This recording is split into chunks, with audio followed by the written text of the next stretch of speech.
প্রত্যেক মেয়েকে না এটা বলে ছেড়ে দাও, যা করবি বিয়ের পর করবি। মুভি দেখতে ইচ্ছে করছে, বিয়ের পর ইচ্ছে মতো দেখিস।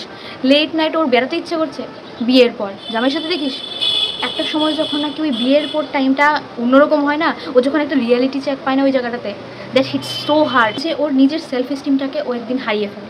আর তারপর শুরু হয় ডিপ্রেশন, তার উপরে প্রেগনেন্ট স্টেট অ্যান্ড পোস্টপার্টামে ডিপ্রেশন। আলটিমেটলি একটা মেয়ে ওইভাবেই করে সে নিজেকে হারিয়ে ফেলে। আর আমরা সোসাইটি ওদেরকে দেখে সেরে বলি, আরে এখন বিয়ে মাত্র হলো, এখনই তুই বাচ্চার মা লাগছিস, কেমন লাগছিস। আমরা মেয়ে হয়েছি বলে we can't wear a short dress before marriage. No, why? এই জিনিসটা এত ছোটোবেলা থেকে মেয়েদের মনে ঢুকিয়ে দেওয়া হয় যে হ্যাঁ তোকে তো রাঁধতেই হবে বিয়ের পর, তোকে এটা করতে হবে সেটা করতে হবে।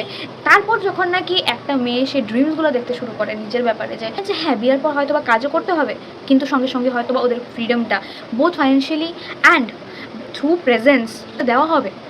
বাট ওই ফ্রিডমটার খোঁজে যখন ওরা ম্যারি করে, অ্যাকচুয়ালিতে ম্যারি করে বা ওরা কার সাথে প্রেম করে দেন ম্যারি করে, তখন ওরা রিয়েলিটি চেকটা এত হার্ড হয়ে যায়। কিছু কিছু লাইক ইন্ডিয়ান কালচার্সের মধ্যে এখনও এটা চলে যে না, you have to control your self before and after marriage both. এত রেসপন্সিবিলিটি সাডেনলি। আর ওর দিকটাকে, ওর মুড সুইংসটাকে, তখন যখন ওর মুড সুইংস হয় আর ও তখন চেঁচামেচি করে, সব কিছু থেকে ওটাকে এতটাই নেগলেক্ট করা হয়, then she goes into so much of depression. তখন আর সংসার ভালো থাকে না। এই ইন্ডিপেন্ডেন্স হয়েছে, এত বছর হয়েছে, 1947-এ হওয়া ইন্ডিপেন্ডেন্স, স্টিল এখনও মেয়েরা কেন সাফার করছে? I don't know. We get affected by like emotions and emotional breakdown, thoughts, over positiveness and everything.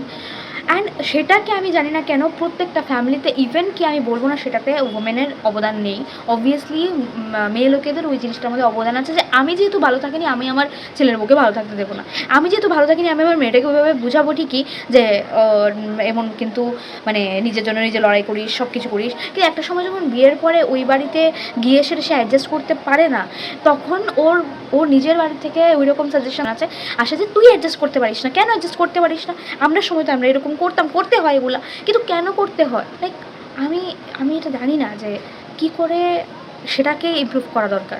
Like সবাই ওমেনকে আপগ্রেড করছে, যেমন নাকি মনে হচ্ছে যে প্রত্যেকটা নারী দুনিয়ার মধ্যে অবলা। কিন্তু কেন? তোমরাই তো বানাচ্ছ না, আলটিমেটলি তো সোসাইটি বানাচ্ছে ওদেরকে অবলা। দেন ওদেরকে বলছে যে আমরা তোমাকে সাপোর্ট দেবো, আমরা তোমাকে অনেকটা মানে অনেক এগোতে দেবো, আমরা তোমাকে পড়তে দেবো। হু আর ইউ আমাদেরকে পড়তে দেওয়ার? হু আর ইউ? লাইক আমাদেরকে পড়তে দেওয়ার, আমাদেরকে চাকরি করতে দেওয়ার মালিক? নো। তাহলে মালিকে যদি বলতাম, যদি প্যারেন্টসদের কথা বা গার্জেনদের কথা এতটুকু মাইন্ড রাখতো, তাহলে কেন ছেলেদের ক্ষেত্রে সেটা হয় না? Think of that.